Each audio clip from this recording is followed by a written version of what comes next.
दोस्तों नमस्कार। आज हम बात कर रहे हैं समास के बारे में, यानी कि समास। और इसका जो अर्थ होता है वो है संक्षेप, या फिर यूं कहें छोटा करना। जहां तक बात करें दोस्तों इसकी परिभाषा की, तो हम यूं कह सकते हैं कि विभक्ति रहित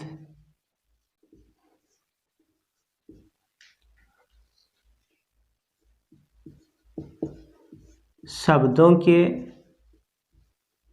मेल से बने शब्द को समास कहते हैं।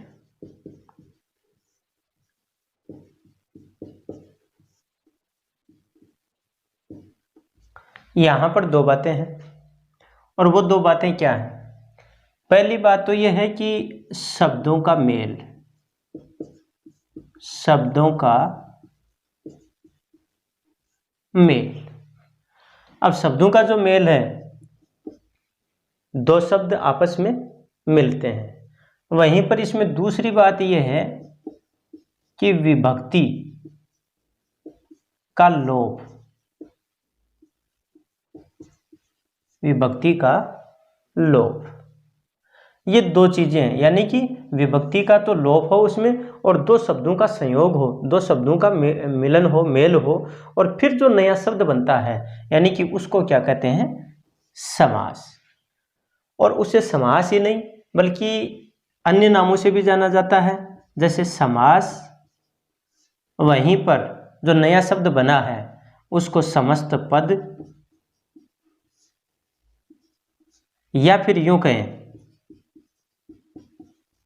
सामासिक पद भी कहा जाता है। तो समास कहते हैं, या समस्त पद कहते हैं, या सामासिक पद कहते हैं, ये जो बातें ये एक ही हैं। और मूलतः जो इसकी जो परिभाषा है वो इस रूप में है। अब हम जो बात कर रहे हैं वो बात कर रहे हैं इसके भेदों के बारे में। किसके भेदों के बारे में? यानी कि जो समास है, समास के विभिन्न जो भेद हैं उनके बारे में बात हम कर रहे हैं। समास,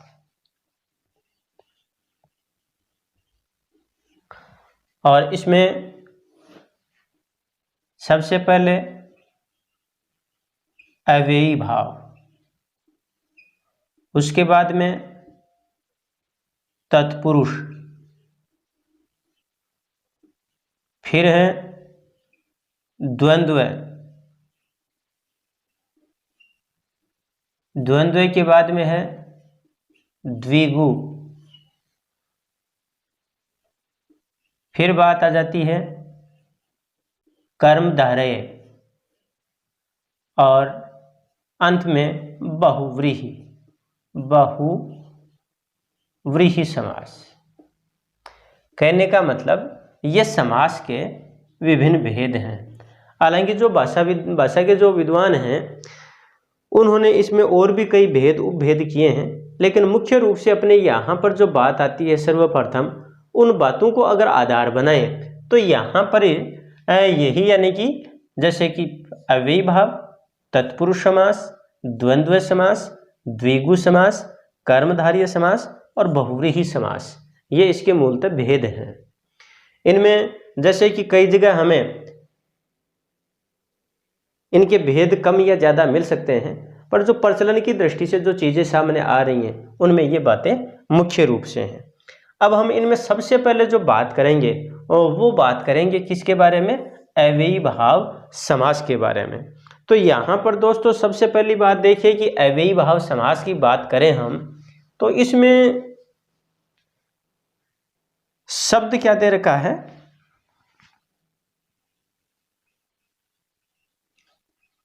अव्ययी भाव। अब यहाँ पर सबसे पहले देखिए अव्यय। और अव्यय क्या है? अव्यय यानी कि जैसे शब्द दो प्रकार के, विकारी और अविकारी। अब अविकारी जो शब्द हैं उनको अव्यय भी कहा जाता है, अविकारी जो शब्द हैं उन्हें अव्यय भी कहा जाता है। और वो कौन से शब्द होते हैं? जिनमें लिंग, वचन, कारक, काल और वाच्य के आधार पर उनमें परिवर्तन नहीं होता, ऐसे जो शब्द हैं वो अव्यय कहलाते हैं। अब बात यहाँ पर आती है अव्ययी भाव समास की। तो इस अव्यय शब्द से ही पहली बात तो स्पष्ट ये हो गई कि जो भी शब्द होगा या जो भी पद बनेगा वो अव्यय होगा। दूसरी बात, यहाँ पर अगर अव्ययी भाव समास की स्थिति के बारे में बात करें तो एक तो इसमें क्या है कि प्रथम जो पद है वो अव्यय तो होता ही होता है, वहीं पर यही जो पद है वो प्रधान भी होता है, अर्थात मुख्य भी होता है। दूसरी बात, यानी कि ये जो प्रथम पद मिलकर के और एक नया जो शब्द का निर्माण होगा, यानी कि दो शब्द आपस में मिलेंगे और उसके बाद में जब वो नया शब्द का निर्माण होगा, वो नवीन जो शब्द है या फिर यूं कहें वो सामासिक जो पद है, वो समस्त पद है, वो भी क्या होगा? अव्यय होगा। तो इसमें यानी कि अव्ययी भाव समास में प्रथम पद अव्यय होता है। दूसरी बात, यानी कि यही जो प्रथम पद है वो प्रधान होता है, मुख्य होता है। और जो नवीन शब्द की जो सर्जना होती है, नया जो शब्द बनता है, वो नया शब्द बन करके वो भी किस रूप में प्रयुक्त होता है? अव्यय के रूप में प्रयुक्त होता है। तो ये बात हुई यानी कि अव्यय समास की। और अब हम इस अव्ययी भाव जो समास है इसके विभिन्न जो उदाहरण हैं उन उदाहरणों के ऊपर बात करेंगे। सबसे पहले यानी कि बात आती है यहाँ पर यानी समास, और इधर बात आएगी विग्रह, समास का विग्रह। यानी कि जब सामासिक पद को खंडित किया जाता है अर्थात उसमें विभक्तियों का समावेश होता है तो उसे क्या कहा जाता है? विग्रह कहा जाता है। अब विभिन्न उदाहरणों के बारे में हम बातचीत कर रहे हैं, तो आप देखिए अब यहाँ पर जैसे कि इधर तो समास और इधर इनका विग्रह, तो अपन अव्ययी भाव जो समास है उसके उदाहरणों पर बात कर रहे हैं। इसमें देखिए जैसे कि आजीवन। अब आजीवन का समास जो विग्रह है वो क्या है? जीवन पर्यंत, या फिर इसको कह सकते हैं हम जीवन भर, यथाशक्ति। अब यहाँ एक बात तो ये आई, जैसे कि हम बात कर रहे हैं अव्ययी भाव समास के बारे में कि जो पद है वो पद जब विभक्ति रहित तो होकर के नया शब्द का सर्जन होता, निर्माण होता है, तो वो भी अव्यय की भांति ही यानी कि प्रयुक्त होता है। अब यहाँ पर यथाशक्ति जो शब्द है, इस यथाशक्ति शब्द को अगर हम देखें तो यानी कि ये अव्यय के रूप में ही है। यथा जो शब्द है वो तो अव्यय है ही है, लेकिन नया जो शब्द बना यथा और शक्ति दोनों जुड़ करके बना, तो ये जो यथाशक्ति जो शब्द है वो क्या है? अव्यय। और इसका जो विग्रह शक्ति के अनुसार। वहीं पर बात आ जाती है भरपेट। तो देखो भरपेट, पेट भरकर। यहाँ पर मैं एक बात और करना चाहूँगा कि एक तो होता है जैसे यहाँ पर दे रखा भरपेट, और एक होता है पेट भर, यानी कि युग्म शब्दों की बात करें हम तो जो भरपेट है इसका मतलब आवश्यकता से अधिक भोजन करना, और पेट भर जो है इसका मतलब है कि जरूरत के अनुसार भोजन ग्रहण करना। तो यहाँ पर ये तो बात एक बीच में जैसे आगे इसलिए आप लोगों की जानकारी के लिए बताई, वहीं फिर वापस हम उसी बिंदु पर आते हैं कि यहाँ जैसे अनुरूप है तो अनुरूप का जो विग्रह करेंगे तो रूप के योग्य। वहीं पर बात आ जाती है जैसे यथाशीघ्र, जितना शीघ्र हो सके, दिन भर, सारे दिन।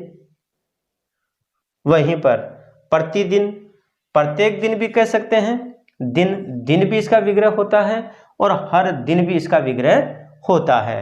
यानी कि कई प्रकार से इस शब्द को प्रस्तुत किया जा सकता है या इस सामासिक पद का जो विग्रह है वो किया जा सकता है।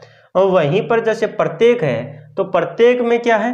एक एक, हर एक, या फिर हर एक भी होता है इसका, जैसे हर एक, ये भी इसका होता है। इसी क्रम में फिर हम आगे और उदाहरण देखते हैं। तो देखिए, तो हम बात कर रहे थे यानी कि इन उदाहरणों में, और उदाहरणों के क्रम में आगे और देखिएगा, जैसे हाथों हाथ।